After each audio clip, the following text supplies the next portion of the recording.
Educa TV apresenta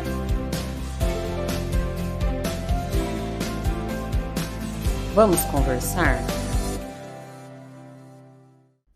Olá, seja muito bem-vinda e muito bem-vindo ao Vamos Conversar, um espaço de reflexão, aprendizado e conhecimento, porque aqui a gente acredita que é conversando que a gente se entende. Hoje a gente vai falar sobre capacitismo, que é a discriminação com as pessoas que têm deficiência. Para isso, aqui nessa mesa, tem 3 convidados muito especiais: Gustavo Melo, Mário Marcelo e Marina Baroni Dantas. Eu não dei os créditos de propósito, porque eu quero que cada um de vocês diga um pouco sobre cada um de vocês. Quem quer começar? Pode ser comigo, vamos lá. Meu nome é Gustavo, como a Lili já disse. Eu sou cadeirante desde os 15 anos de idade e hoje sou diretor educacional na rede municipal aqui de Campinas, mas estou afastado trabalhando com a parte de planejamento e gestão da área de educação ambiental na cidade. E nesse período de vida, né, desde os 15 anos, não tem como, além de viver a deficiência faz parte do meu dia a dia, tanto no trabalho quanto na convivência social e assim por diante. E aí a gente vai aprendendo um pouquinho, já passei por conselhos, já fui da área aí de construção de políticas públicas da área de pessoa com deficiência. Quando tinha secretaria em Campinas, eu era diretor da área de projetos. Já dei aula em pós-graduação sobre questões relacionadas à pessoa com deficiência, mercado de trabalho, políticas públicas, adaptação curricular, e aí vai. Então, eu acho que dá para a gente colaborar um pouquinho hoje no bate-papo aqui. Muito obrigada pela presença. Você, Marina? Bom, meu nome é Marina, eu sou mãe do Gabriel, da Maria Rita e da Maria Cecília. O Gabriel, meu filho mais velho, tem 12 anos e tem paralisia cerebral, né? Eu acho que eu posso dizer que eu fui uma das primeiras pessoas a cometer capacitismo com ele, né? Porque eu acho que é um preconceito que ainda faz muito parte da estrutura da nossa sociedade. Não vou dizer que eu fui a primeira, porque acho que já na UTI neonatal, os profissionais de saúde já cometeram várias vezes, né? Eu acho que eu acabo vivendo o capacitismo de um lugar diferente, né? Não na pele, como o Gustavo, como o meu filho, mas a gente, como mãe, tem uma relação muito simbiótica. E então a gente sente muito, né? Como mulher, várias estruturas também de com um filho assim, ela não vai conseguir trabalhar, não vai conseguir fazer, e várias outras questões assim que impactam na minha vida. Mas quem sofre o capacitismo na pele é ele, né? E como eu já disse, inclusive de mim, né? Que estou aprendendo muito aí nesses 12 anos que eu sou mãe dele. Muito obrigada por ter vindo, viu, Marina? Obrigada mesmo. E o Mário Marcelo, nosso amigo. Bom, Conta de você. Primeiro, gratidão por estar aqui num espaço, para mim, muito importante como servidor público, como professor de história. Atualmente, eu estou coordenador de um programa de prevenção e combate ao bullying na escola, pela Secretaria Municipal de Educação, já faz alguns anos. Sou historiador de formação, sou especialista em comunicação não violenta, especialista em CNV, Justiça Restaurativa. E a gente tem feito um caminho que é criar espaços seguros para que a gente possa tratar não só desse tema que é o capacitismo, mas de todos os outros que fazem parte da sociedade como um todo, em especial da educação, da comunidade e da escola. E nós precisamos tratar, né? Nós precisamos ter um conceito que eu uso muito por ser membro da CVV, Centro de Valorização da Vida, que é: vamos falar sobre isso, nós precisamos falar. Não precisamos ter um filho com deficiência, não precisamos ter sofrido nenhum tipo de preconceito, embora a gente sofra e pratique, mas não precisamos falar. Acho que o melhor caminho é a gente conversar, e prazer imenso estar com uma mãe aqui hoje, porque eu gosto muito de aprender. Então, obrigado pela oportunidade. E eu queria que a gente começasse, eu falei, né, o que é capacitismo aqui de forma muito sucinta, mas eu queria ouvir aqui de vocês como é que o capacitismo se demonstra no dia a dia, né? Porque eu acredito que sejam desde pequenas a grandes atitudes. E ainda tem muita gente que desconhece até o termo capacitismo, e isso me preocupa muito. Então eu queria ouvir de vocês como é que o capacitismo se demonstra no dia a dia, no cotidiano. Olha, você tem razão numa coisa. O termo ele é recente, na verdade. Né? O termo capacitismo, ele se refere a um pré-julgamento, a você avaliar as capacidades, como o termo diz, de uma pessoa, sem conhecer essa pessoa simplesmente pelo fato de analisar ela fisicamente, ou numa conversa, ou de algum pré-conceito. Por isso que o capacitismo ele é perigoso nesse ponto, porque esse pré-julgamento ele é muito próximo de um pré-conceito. E aí as pessoas são avaliadas sem um conhecimento a fundo. E aí você atribui valores, capacidades a essa pessoa, sem nem ter a oportunidade de realmente avaliar o que aquela pessoa é capaz. Eu gosto sempre de dar um exemplo. Como eu disse, estou na cadeira de rodas desde os 15 anos, tenho 47. E imagina, né, tantos anos atrás, como que era ser pessoa com deficiência. Hoje em dia ainda tem vários problemas, mas a sociedade está um pouco mais acostumada à convivência com a pessoa com deficiência. Já entregando, né, a minha experiência, lá atrás era bem mais complicado, tanto na inserção na escola. Eu ia num shopping, por exemplo, não via outras pessoas com deficiência, e era muito comum estar andando com a cadeira assim, uma mãe via com uma criança, ela puxava assim a criança, ai, cuidado com o outro. A criança, totalmente normal, passaria por mim sem o menor problema, mas a mãe puxa a criança, já dá aquele susto, aquela criança vai lembrar o resto da vida, que falar aquilo em cada cadeira de roda é um perigo. Então, quer dizer, era um outro olhar. E o ponto que eu queria tocar especificamente é quando eu decidi fazer a faculdade de História, que é a minha primeira faculdade, o drama que foi. Que assim, até então todo mundo achava, ficava falando na minha cabeça, família principalmente, e tudo mais, que eu tinha que fazer alguma coisa relacionada à informática. Computação informática na época estava bombando, né? Analista de sistema era a profissão Do futuro. do futuro. Eu lembro dessa época. Lembra dessa época? E aí todo mundo, né, eu brinco assim, que relacionava a cadeira de rodas a um móvel, que eu tinha que ficar na frente de uma mesa no computador. É aquilo que dava certo para mim. Essa é a cara do capacitismo. Se eu olhar para uma pessoa, vou citar a minha deficiência, lugar na cadeira de roda, e por ser uma cadeira, ela tem que ficar numa mesa. É te Ela enquadrar, combina, né? ela combina com a mesa, né? E ali um computador, porque é o que vai dar para você fazer. E todo mundo pensava nisso, tanto no meu primeiro vestibular falando em campo para engenharia da computação. Imagina, sem condição. Eu não passei e desisti logo depois. E aí eu me decidi a fazer faculdade de História. E quando eu fui dar essa notícia, todo feliz, olha, resolvi fazer faculdade de História, vou ser professor. Foi o caos. Todo mundo, como que você vai fazer faculdade? Você vai ser professor? Nessa cadeira de roda?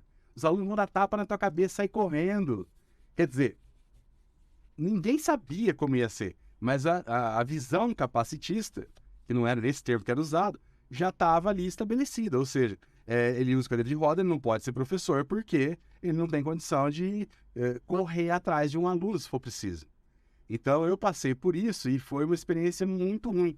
Mas chegou num ponto que eu cansei de escutar o que todo mundo dizia e disse o seguinte, falei, olha, não importa o que eu fizer, se fizer bem feito, com coração e com vontade, vai dar certo. Parem de encher minha paciência e me deixem fazer o que eu quero, o que eu gosto e vamos ver o que vai dar. E graças a Deus deu super certo. Fiz a faculdade, me formei, prestei concurso. Hoje eu sou efetivo do Estado, prefeitura, etc. Historiador, colega aqui do Maranhão. Mas esse foi, assim, acho um dos pontos mais marcantes relacionados à questão do capacitismo.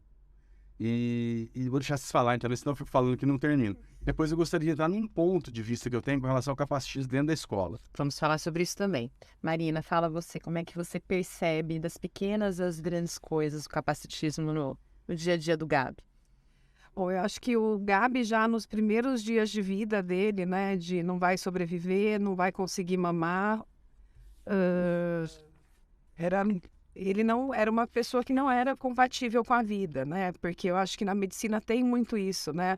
O que é consertável e o que não é consertável acaba no é o que não deu certo, né? Então o Gabriel era uma pessoa que ia ter uma vida diferente das outras pessoas, né? E já foi decidido muita coisa por ele, né? O Gabi acabou mamando no peito, pegou o peito com 1 mês, né? Então, assim, foram várias coisas, assim, que a gente foi vendo, né? Mas, assim, quando foi para colocar ele na escola, foi muito difícil para mim, como mãe, aceitar que outra pessoa conseguiria cuidar dele, né? Que não fosse eu. Eu acho que isso a gente vê muita mãe nesse lugar de sobrecarga, de de medo mesmo, né? Acho que a gente passa por questões que as outras maternidades não vivem, né? Então, é muito difícil você aceitar que outra pessoa vai cuidar tão bem, ou às vezes até melhor que você, do seu filho com todas as questões, né? O Gabriel tem uma paralisia cerebral grave, né? Ele é dependente para andar, para comer, ele usa cadeira de rodas, né? Para falar, ele usa comunicação alternativa. Então, no primeiro momento assusta, né? Mas o quanto isso é importante para ele também, né, Marina? Essa experiência de ter uma outra pessoa, outras pessoas. Sim, com certeza. As outras pessoas vão dar um estímulo para ele que eu nunca vou dar, né? Porque nós somos todos diferentes, né? Então, assim, eu acho que a escola foi o lugar que permitiu que ele fosse criança, né? Foi a diferença entre ele ser vou usar um termo ruim aqui, um doente em casa, e a diferença dele ter uma infância, ser uma criança, ir para a escola, ele tem amigos, os amigos dele dormem em casa. Ele teve festa do pijama que eu Teve festa do pijama, vai no cinema, vai na casa de amigo. Então, assim, ele tem uma vida que é dele e é independente de mim, né? Eu acho que o lugar que proporcionou isso para ele foi a escola. Quando foi pro fundamental, pro primeiro ano também, putz, será que faz sentido, que vale a pena? Você fica cheia de dúvidas, porque, assim, crianças como meu filho, historicamente, não vão para a escola, né? Agora que está começando. E vem o medo, a dúvida, né? E, na verdade, ele foi. E a gente descobriu ele alfabetizado e tá usando comunicação alternativa. Ele consegue escrever. Ele escreveu o discurso dele de formatura do 5º ano. Coisa mais linda do mundo. Agora, para a nova escola, ele escreveu um documento se apresentando, falando o que ele precisa. Uma das coisas que ele colocou é que ele precisa que olhe para ele. Nossa. E não para a professora de apoio quando for falar com ele. Nossa. Então, assim, a gente vê que ele tem uma compreensão, assim, que emociona muito a gente, né? E se ele não estivesse na escola, eu nunca saberia disso, né? Então, eu sou uma apaixonada pela inclusão escolar e é isso. E pratiquei capacitismo com ele várias vezes nessa trajetória aí. Marcelo, você tem uma visão de dentro da escola, nesse ambiente, né? Como é que você percebe ainda, né, essas atitudes capacitistas na escola de texto? Eu acho que ainda é muito incipiente. Aí o debate sobre capacitismo surge em 1980, com um movimento que começa a reivindicar os direitos da pessoa com deficiência. O termo ele é pouco conhecido e na educação ele não é diferente. Então, se nós fizemos um debate aqui na educação com gestores, 120 gestores que nós fizemos, trouxeram esse tema, a gente realizou um debate sobre, e aí uma pessoa perguntou assim, como que eu ajudo uma pessoa com deficiência? Pergunte para ele, porque a gente tem muita mania de achar que o que a gente tem que fazer. E eu sempre falo isso, como que isso muda? Muda quando você abre espaço para o diálogo. Então, ou seja, na escola, o que a gente tem feito? Nos círculos, todos participam. Então, eu tenho uma aluna que eu falo que é a Bia, do 8º ano, que é uma pessoa com deficiência, ela participa do círculo como todo mundo, né? Como todo mundo. Ela se expressa quando ela está com o objeto da palavra, que é o que a gente chama no círculo de quando você está com o objeto da palavra, um fala, outro escuta, e ela participa. Então, quando a gente fala de inclusão, a gente precisa incluir de fato na prática. Como que a gente lida com a diferença e com as pessoas com diferença? Respeitando, incluindo e incluindo, é dando o espaço de fala para que ela possa, do seu jeito, no seu tempo, poder se expressar, e a gente precisa aprender e a respeitar. Então, quando você cria esses espaços, você começa, então, de fato, a incluir, a não tratar as pessoas como diferente ou como esse discurso do normal. Quem que é normal? Quem que é a pessoa com deficiência? Porque deficiência temos nós de entender, de fato, uma pessoa que é especial, todos nós somos, mas uma pessoa que você tem muito que aprender. E se a gente está aberto para aprender com uma criança, com um adolescente, com um adulto com deficiência, a gente, de fato, começa a falar muito mais sobre nós do que sobre ele. Então, acho que a escola ela tem esse papel. A rede pública tem um projeto de inclusão muito bacana, e não é inclusão na teoria. Os nossos alunos participam de todos os espaços, de fato, tendo espaço de fala. Ou seja, a sensação de pertencimento ela não é na teoria, ela é na prática. Porque as crianças têm que se sentir pertencidas. Está aqui o depoimento de uma mãe que valida isso. Né? Se não fosse a educação, incluindo meu filho, respeitando, deixando ele ser aquilo que ele é, e ele se expressar do jeito que ele é, ele não chegaria com os avanços que ele chegou até aqui. Então, acho que a gente precisa começar a perceber isso, entendeu? Desconstruir a nossa dificuldade de lidar com temas como esse, por exemplo, e ter formações. Então, o espaço que a gente fez, por exemplo, semana passada, é um espaço de formação continuada, que a gente começou, né, com uma pessoa que gera política pública no município sobre a pessoa com deficiência. Nós vamos ter um segundo momento agora com uma mãe, que também você deve conhecer, não sei se você conhece a Carol da Unicamp. Eu fui convidado, hoje eu faço parte do grupo Mães Plurais, um grupo que eu participo só escutando. Elas querem que eu fale, mas eu quero escutar porque eu aprendo demais no grupo, né, mães de pessoas com deficiência. Então, ou seja, a Carol vai vir para um segundo momento para nós falar sobre esse tema e ampliar. Depois nós vamos ter pessoas com deficiência falando, porque nós precisamos entender que eles precisam falar sobre eles, nós não, né? E eu acho que isso para nós funciona como uma formação continuada, ou seja, nós precisamos debater o assunto e, mais do que isso, escutar. E estar disposto a aprender, aberto a aprender. Se a gente consegue fazer isso, a gente consegue avançar e não ter só uma educação inclusiva. Porque senão a gente responsabiliza também a educação por uma questão que faz parte da sociedade, né? Porque a sociedade precisa estar aberta a discutir não esse tema, mas como outros. Ela precisa estar aberta a escutar, ouvir uma mãe. Porque a gente sabe o que eu tenho que fazer. E aí, quando você fala para finalizar como, eu acho que desde os termos mais, que pode parecer pequenos, né? Por exemplo, não dá uma de João sem braço. A gente fala isso historicamente, todos nós falamos isso. Vou pedir para você parar aí, porque esse gancho é bom e dá o que falar, a gente precisa fazer um intervalo. A gente volta num minutinho só. Voltamos em breve.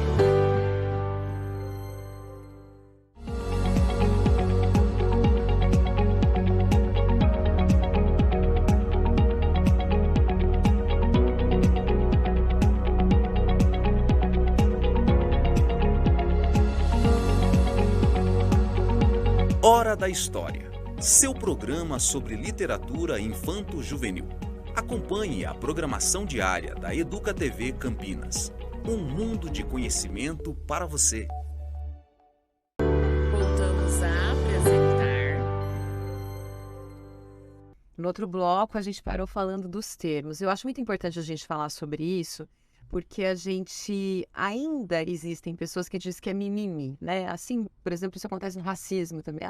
Que a gente antes podia fazer piada. Não, não pode. Acho que é importante a gente falar disso, assim, né? Do quanto essas microviolências, que nem são micro, né, na verdade, mas que essas violências cotidianas, elas precisam realmente não existir mais. Então, você estava falando dos termos, queria que você continuasse. Então, por exemplo, a gente ainda muito entende, não só o bullying como na questão do capacitismo, que isso é uma brincadeira, eu estou brincando. E a gente pouco pergunta para quem está sofrendo essa micro, na verdade é a violência, se isso é uma brincadeira. E eu uso sempre um termo assim, brincadeira é quando duas pessoas estão felizes. É verdade. Quando uma está feliz, a outra tá triste ou está sendo machucada, não é brincadeira, aí é violência. Então, os termos, né, como eu falei aqui, você dá uma de João sem braço, você não é uma pessoa normal, o próprio olhar. A gente fala muitas vezes dos termos, mas o olhar, por exemplo, quando você olha, por exemplo, eu tenho pena, isso é capacitismo, isso é preconceito com a pessoa com deficiência, porque a pessoa com deficiência não está pedindo porque você tem a pena dela, ela está pedindo para ser respeitada, para ser tratada com respeito, com dignidade. Então, os termos, né, como eu falei aqui, dá uma de João sem braço, dá uma mancada. O que é dar uma mancada? O que é dar uma mancada? Então, a gente usa muito a fala assim, mas ela é uma pessoa, tá vendo? Ele não tem os dois braços, não tem a perna, e ele faz tudo.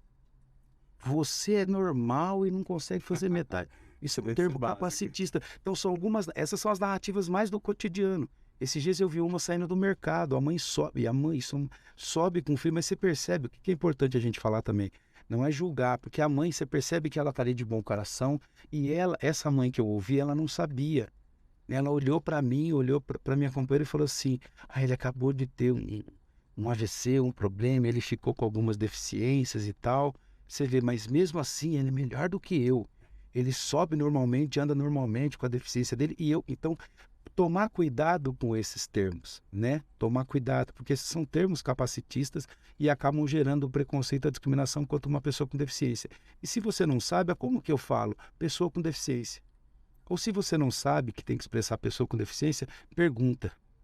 Eu acho que perguntar é uma coisa muito bacana, tanto para uma mãe que tem um filho, enfim, ou qualquer pergunta. Mas eu ia falar um pouco sobre isso, Mário, porque eu tenho sentido de quando o Gabriel era pequeno para hoje, uma diferença muito grande. E eu sinto que as pessoas hoje têm muito medo de falar, de errar, né? E eu, pelo menos, tenho muito te admiro que o olhar é de Deus me livre, entendeu? Ou você é uma heroína. Não, mas o olhar é de Deus me livre, com muito mais cara de Deus me livre, que me dói muito mais do que uma pergunta errada, uma expressão incorreta. E então, assim, eu acho que as pessoas têm que olhar para o outro, se colocando no lugar do outro, né? E mais do que o medo de acertar, de errar, é o olho no olho, é o ter humildade, é o perguntar, né? Mas eu me preocupo muito com os tabus que a gente está construindo como sociedade, porque eu não acho que as pessoas têm que ter medo de falar sobre deficiência, as pessoas não têm que ter medo de falar sobre racismo, sobre machismo, sobre homofobia. A gente tem que falar disso o dia inteiro, né? Então, assim, eu várias vezes sou capacitista com meu próprio filho, sou machista comigo mesmo e por aí vai. São coisas que a gente faz sem perceber, porque tá na sociedade, né? Mas eu acho que a gente tem que ter essa humildade e esse olhar para aprender, né? Isso que você traz é importante. Eu assisti um documentário uma vez, eu sou péssima de lembrar nomes, mas falava de uma pessoa com síndrome de Down e eu acho que ele era um rapaz, ele estava com 50 e poucos anos, e aí a mãe dizendo que quando ele nasceu, imagina, né, que as crianças que tinham Down não saíam de casa, que era assim, nascia e falava assim, ó, vai morrer logo, deixa em casa mesmo, não leva para nada. E aí, né, não só no caso das pessoas com deficiência, a gente criou uma sociedade que é baseada em corpos normais. E esse, entre aspas, claro, porque não existe um corpo normal, mas tudo aquilo, a gente tem um padrão de beleza, a gente tem um padrão de corpo, a gente tem um padrão de mulher, nós que somos mulheres sabemos o quanto isso também nos oprime, né? Então, isso que você está trazendo é importante porque a gente está vivendo um momento, eu acho, de ruptura, onde algumas pessoas, ou boa parte das pessoas, entendeu que a sociedade é feita por muita gente de todas as formas, mas que ainda não sabe lidar, porque realmente não havia, até pouco tempo atrás, essa convivência, né? Então, as pessoas com deficiência, as mulheres, os negros estão tomando os seus espaços e isso causa estranhamento para muitos, né? E isso é muito importante mesmo, porque como é que a gente vai fazer? Como é que a gente vai aprender se não for conversando? Não é isso? Com certeza. E a gente enfrenta ainda uma série de questões técnicas mesmo dentro da sociedade que acabam validando, reforçando isso. Do que eu estou falando? Por exemplo, né, na questão do capacitismo. Quando eu fui fazer o exame médico no meu primeiro concurso para o Estado, eu passei por um médico lá em São Paulo e ele me viu. E a minha lesão na coluna é C6 e C7, cervical. Ou seja, é aqui o pescoço. Então, no diagnóstico, no CID, eu sou tetraplégico. É verdade. Só que eu não sou tetraplégico, né? Eu tenho uma tetraparesia mais para paraplegia. Que eu tenho movimento dos membros superiores, recuperei equilíbrio no corpo, etc. A mão não é 100%, mas tem movimento na mão. Então, quer dizer, o meu diagnóstico diz uma coisa e a minha realidade é outra. Quando esse relatório do médico subiu para a diretora do departamento para ela validar a minha aprovação, ela negou. Ela solicitou uma junta médica para avaliar, porque o argumento que ela deu foi que um tetraplégico não conseguiria realmente dar aula. Sem né, o movimento, quem não sabe, tetraplegia, ela afeta os membros superiores também. Então, você fica praticamente do pescoço para baixo, paralisado. Quando eu me acidentei, era essa a minha situação, mas depois meu quadro evoluiu e hoje, né, eu estou quase ali na paraplegia. Então, a própria maneira com que os laudos são emitidos, eles não levam em questão a questão da funcionalidade, que eu chamo. Você tem CIDs, né, que são ali específicos de um ponto de vista médico, de acordo com o problema que você tem, clínico. Seja ele uma deficiência intelectual, seja ele uma deficiência física. E isso não define a pessoa. E esse é o ápice do capacitismo. Então, dentro da escola, eu tenho sempre um pé muito atrás, porque você tem dois lados aí da moeda. por um lado, o poder público precisa de documentação. A burocracia do poder público ela é necessária em vários aspectos para poder tomar as ações necessárias. Então, uma criança, para ser atendida como público-alvo da educação especial e para que o poder público se movimente para dar aquelas condições para aquela criança ser inserida, ele precisa do papel, do laudo, só que isso, na prática, tem que ter um outro olhar. Porque não adianta ele ter o laudo falando uma coisa se não tem alguém, uma pessoa, né, lidando com essa criança dentro da escola para ver realmente quais as capacidades que essa criança tem.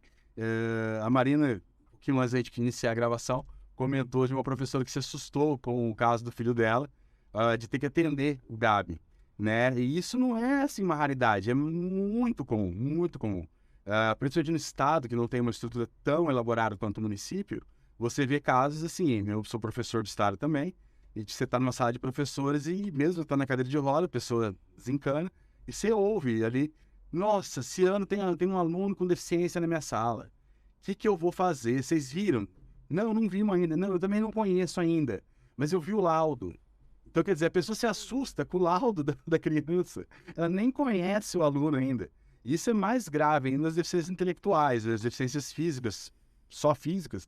Você ainda tem alguns recursos. Mas a deficiência intelectual ou a múltipla, ela é, assim, massacrante em termos de você pegar o que é um diagnóstico e o que é a pessoa na verdade.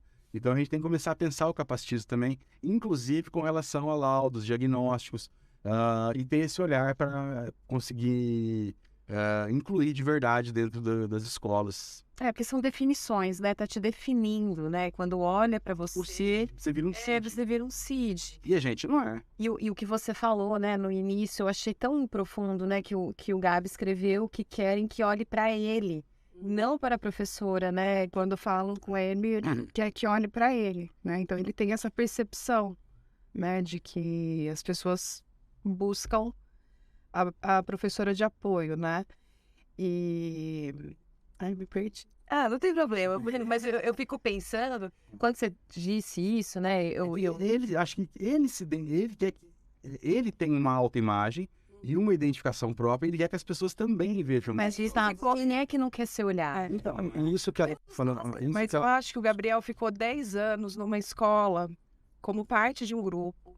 Tivemos algumas questões aqui e ali, mas era uma escola que queria muito fazer certo, né? Então, assim, o Gabriel tem uma autoestima muito boa, né? Então, eu acho que isso para ele fez toda a diferença, né? Ele se sente parte daquilo, ele se sente capaz daquilo. Tem uma identidade. E eu acho que o erro da escola é sempre ficar, será que ele vai conseguir? Isso ele não consegue. Então, assim, até a questão do PEI, né? De querer, é um adulto determinando o que uma criança é capaz de aprender. E como diz a professora Mantoan, o conhecimento é algo muito íntimo. Sim. Ninguém é capaz de dizer o que o outro é capaz de aprender. Com deficiência ou não. Né? Com deficiência ou não. Né? O conhecimento é algo íntimo. A gente sem nenhuma deficiência tem as nossas dificuldades, enfim. Uhum. Mas no caso do Gabi, ele já é taxado como não consegue, né? Então, assim, na verdade, o olhar da escola tem que mudar para como ele pode fazer. Exato. Né? Primeiro é ali, vamos tentar fazer, vamos propor.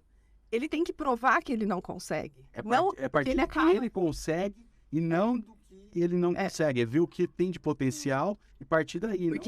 Porque ele acaba a todo momento tendo que provar a mesma coisa, provar e defender o óbvio. Eu tenho essa impressão, sabe? E assim, eu admiro a autoestima dele. Porque eu não sei se eu teria a paciência que ele tem. Então, assim, todo momento ele tem que estar se provando ali, né? E, na verdade, tinha que ser o contrário. Se o professor quer provar que ele não é capaz, né? A gente parte já do lugar errado, né? E eu acho que aí cai um pouco no que você falou na questão de que historicamente, o Gabriel ficaria em casa. É isso. E é fundamental você... Primeira vez que eu fiz um círculo no Júlio de Mesquita, numa escola nossa, uma professora, quando eu cheguei, falou, Mário, aqui nós temos na sala 3 alunos que têm deficiência auditiva. Nós temos a intérprete de Libras, etc. Eu falei, primeiro eu preciso aprender. Então, o que a gente faz? Eu falei, você me ajuda e nós vamos pôr eles no círculo, né? E aí eu comecei a apresentar o círculo, falar o que era o círculo, objeto de fala, como é que era a peça de centro do círculo. Em determinado momento, a professora falou assim, Mário, e ela dialogando com os alunos, me ajudando. E ela falou assim, olha, ele pediu para você falar um pouquinho mais pausado, Para ele fazer. para ele poder fazer a leitura. Você percebe? Então, por isso que eu falo, a gente precisa estar aberto. Primeiro a gente abre espaço para incluir, é fundamental. E reconhecer que nós temos uma dificuldade, que nós temos que estar aberto para aprender, porque na verdade quem tem que aprender somos nós, né? E, inclusive olhar para ele. Quando ela fala assim, a ele quer que olhe para ele, é isso. Então você volta àquilo que eu falei aqui. Como que eu posso ajudar uma pessoa? Pergunta para ele. Pergunta para ele. Nesse dia foi um dia de aprendizado único na minha vida, porque eu não sabia, há muitos anos atrás. E aí eu fui treinando, falando pausadamente, e aí esses 3 meninos, eram 3 meninos, participaram do círculo igual ou mais do que muitos que estavam ali que não tinham uma deficiência. Então essa é a importância de você trocar, de você estar aberto a dialogar e principalmente a escutar, é fundamental. Porque aí a gente foge do padrão, foge da concepção que eu falo ainda. É muito aquela coisa do brincadeira. Por exemplo, eu cheguei em sala que às vezes falou assim, posso objeto da palavra para fulano. Mas ele não fala. Mas quem falou para você que ele não fala? Ele fala. Ele fala. Ele quer se expressar. Eu falei, não, passa o objeto da palavra para ele. Ele vai se expressar. E aí do jeito dele ele se expressou, né? A gente que tinha uma dificuldade, a professora ajudou a traduzir aquilo que ele queria falar sobre o espaço circular que estava ali. E o círculo aconteceu e foi brilhante. Então, eu acho que a sociedade, como ela falou aqui, uma mãe falando, é importante, isso é fundamental. A gente precisa, primeiro, ter menos medo, porque a sociedade nos produz medo também da gente. Às vezes tem muita gente que quer saber, quer aprender e tem medo de perguntar. Né? Então, acho que esse podcast vai servir para várias coisas, mas interessa para as pessoas ouvir de uma mãe assim, pergunte. Não saiba, fale errado, que a gente vai aprender junto. E a gente que às vezes tem um pouco mais de facilidade para lidar com esses e outros temas, também ter a preocupação de não fazer julgamento, de não às vezes massacrar ou dizer alguma coisa que a pessoa perguntou. Porque é uma fala do Mandela, a gente não nasce odiando ninguém, nem sendo capacitista e preconceituoso, a gente aprende. E o diálogo tem que servir para estabelecer pontes, né? Não para nos afastar. Vamos fazer um último intervalinho, a gente já volta. Voltamos em breve.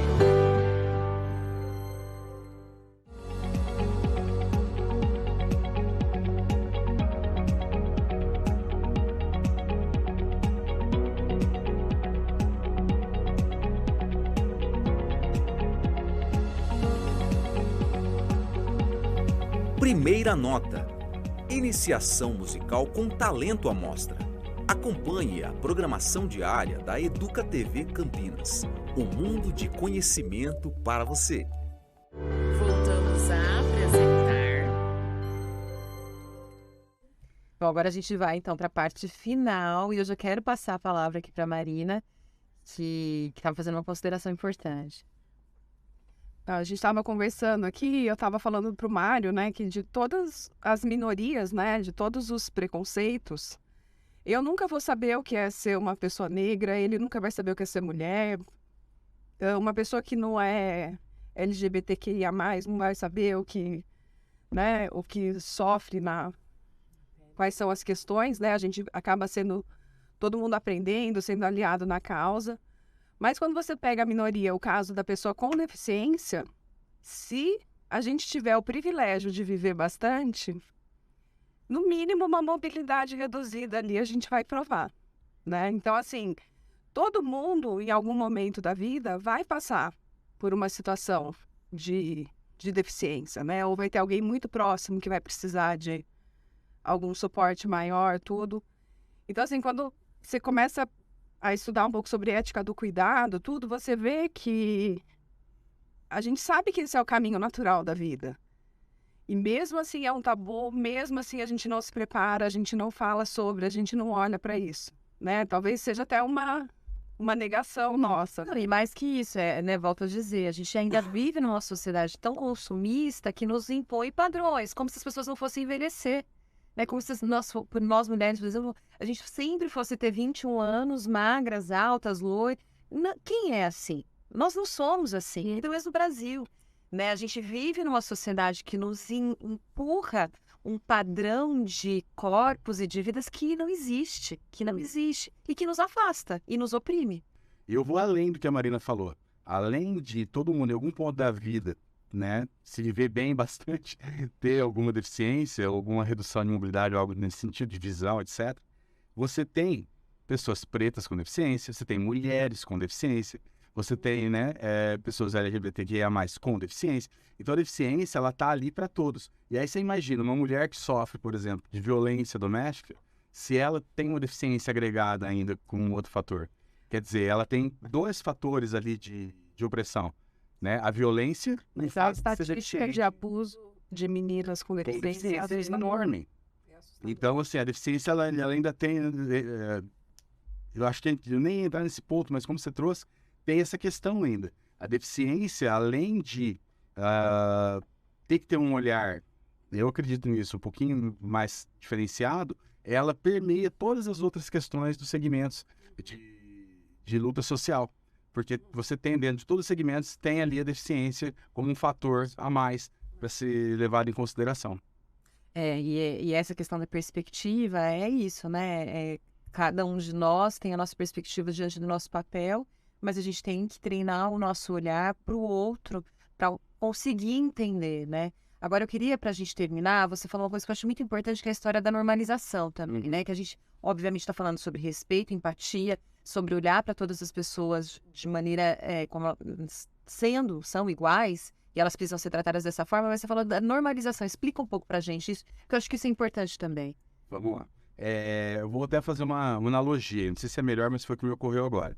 A gente, inclusive, hoje em dia, está muito na moda, que me irrita extremamente, dizer que a mulher não quis os mesmos direitos que o homem, então que tem as mesmas obrigações, assim, meio que uma vingancinha em relação ao movimento feminista, né?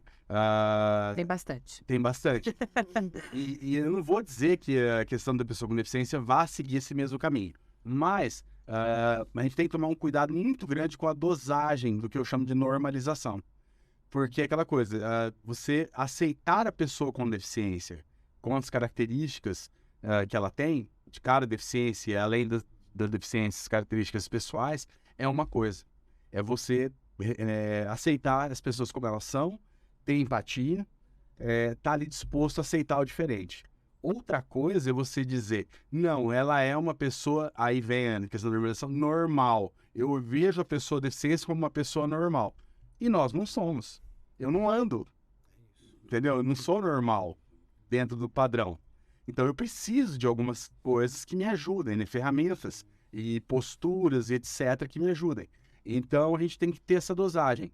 Não ver a deficiência como um impeditivo de inclusão, né? De que não é possível trabalhar com pessoas com deficiência porque elas têm problemas demais, mas também não achar que o fato da pessoa ter deficiência é uma coisa que não deve ser olhada com cuidado, porque isso é necessário principalmente para a construção de políticas públicas e da luta por direitos. Então a gente tem que ter esse cuidado para não também deixar de mão e achar que as coisas a sociedade vai se tornar linda do dia para a noite. Não vai. Isso é construção grande, histórica, o Mário já comentou sobre isso, que vem lá de anos atrás, aonde a pessoa com deficiência ainda era aquela pessoa que tinha que ficar no porão.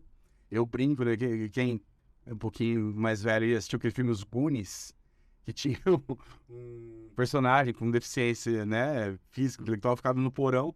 E isso, infelizmente, é uma realidade de não tanto tempo atrás. Você tem aí os primeiros movimentos com pessoa com deficiência no Brasil no século XX, na década de 20, 30. E você vai realmente começar a lutar por direitos na década de 50, 60. Aí tem uma interrupção com a ditadura. E a gente só vai retomar o movimento de direitos de pessoa com deficiência depois da Constituição de 88, que é a primeira vez na história do Brasil que a pessoa com deficiência é reconhecida enquanto cidadão. A gente era tutelado pelo Estado. Então, uma pessoa com deficiência, ela tinha que ter autorização da família para casar, por exemplo. A mulher, para poder trabalhar fora, só em 50 e tantos que pôde ter autorização para casar, para trabalhar fora, sem o marido precisar permitir. Então, a pessoa com deficiência, ela vem ser reconhecida enquanto cidadão só em 88, com direitos e deveres. Então, quer dizer, acabou de acontecer isso. Aí, até você mudar a cabeça das pessoas, vai um tempo ainda. Então, não normalizar de todo, não excluir e evitar pré-conceitos, pré-julgamentos, que é o capacitismo. Garantir os mesmos direitos considerando as diferenças. Exatamente. É fundamental isso que ele fala, porque assim, tem um discurso em relação à questão racial que a gente ouve muito, e hoje o movimento negro está muito... Assim, todos são iguais perante Deus. Não, nós não somos iguais. Nós não somos. Isso é mentira. Isso é uma forma de você evitar o debate. Então, isso é uma forma de você evitar o debate. Nós não somos iguais. Ninguém está defendendo aqui que todos são iguais. A gente está defendendo que aceite nós como nós somos, mas que nós sejamos respeitados e escutados. Então, essa história de que todos somos iguais também foge e tira a responsabilidade de a gente ter que fazer o debate. E esse debate sobre a questão do capacitismo da pessoa com deficiência, a sociedade precisa fazer. Tem uma mãe aqui, essa semana eu vi no grupo que ela participa, uma mãe dizendo assim: fiz uma conversa numa escola, deu super certo, todo mundo participou. A direção da escola me chamou e falou assim: por que você não puxa? Ela disse: poxa, eu já estou cansada, porque ninguém sabe a tamanha responsabilidade minha de cuidar do meu filho, que já tem uma deficiência, e não só do ponto de vista do cuidado, do acolhimento, etc. e tal, mas do ponto de vista econômico, inclusive. E aí eu tenho que ter mais essa responsabilidade de puxar uma discussão que vai desconstruir um preconceito histórico. Não, eu posso contribuir. Sempre Mas a mãe responsabilizada, né? Então, Sempre a mãe. O que a gente está fazendo nesse podcast aqui, entre muitas coisas fantásticas, é assim: a sociedade precisa assumir a sua responsabilidade, não só na questão do capacitismo da pessoa com deficiência, mas em todos os temas que tratam das violências estruturais. Nós precisamos discutir. Se a gente tem dificuldade, tem uma mãe que está no podcast aqui hoje que pode nos ajudar. Ela pode nos ajudar, nos auxiliar. Agora, não é responsabilidade dela exclusivamente, é nossa. Então, a sociedade precisa assumir isso, porque aí a gente consegue quebrar tabu, avançar, paradigma e minimamente escolher que sociedade que a gente quer deixar, que qual é o legado que nós queremos deixar, não é para as pessoas com deficiência, mas para as pessoas que não têm deficiência. Eu acho que é um pouco disso. Muito bem, eu acho que foi muito bom. Nosso tempo voou, né? É um assunto que a gente precisa, um assunto urgente, necessário, que com certeza a gente vai voltar a discutir. Marina, muito obrigada pela sua presença. Eu que agradeço, Aline, a oportunidade. Mário, mais uma vez, obrigada pela sua presença. Eu que agradeço. Gustavo, também muito obrigada pela sua presença. Eu agradeço a oportunidade de estar aqui.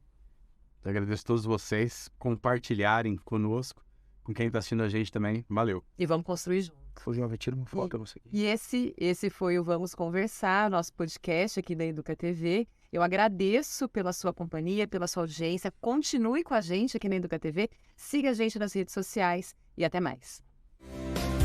Educa TV apresentou Vamos Conversar? Prefeitura de Campinas, Secretaria de Educação, Produtora Rio Brasil Digital.